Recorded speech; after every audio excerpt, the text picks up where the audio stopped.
மதிப்புக்கும் மரியாதைக்குரிய கிளை, வார்டு, வட்டம், பகுதி, ஒன்றியம், பேரூராட்சி, நகரம், மாநகரம், மாவட்டம் மற்றும் சார்பு அணிகள் நிர்வாகிகளே, மாநில பொறுப்பாளர்களே, மாவட்ட கழக செயலாளர்களே, காவல்துறை அதிகாரிகளே, ஊடக நண்பர்களே, தளபதி நெஞ்சில் குடியிருக்கும் தமிழக வெற்றி கழகத்தின் தொண்டர்களே, இந்த போராட்டம் நீதி கேட்கும் போராட்டம், நியாயம் கேட்கும் போராட்டம், பாதிக்கப்பட்ட மக்கள் அனைவருக்கும் குரல் கொடுக்கும் போராட்டம், மக்கள் போராட்டம், எழுச்சி போராட்டம். எங்கள் தலைவர் சிந்தனை எல்லாம் மக்கள் மக்கள் மக்கள் மட்டும்தான். தம்பி அஜித் குமார் உள்ளிட்ட அனைத்து மக்களின் குடும்பங்களுக்காகவும் அவர் நீதி கிடைக்க போராடுகிறார்.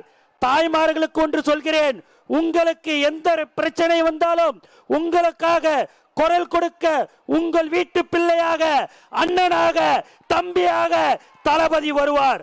அவரோடு நாங்களும் வருவோம். நன்றி, வணக்கம்.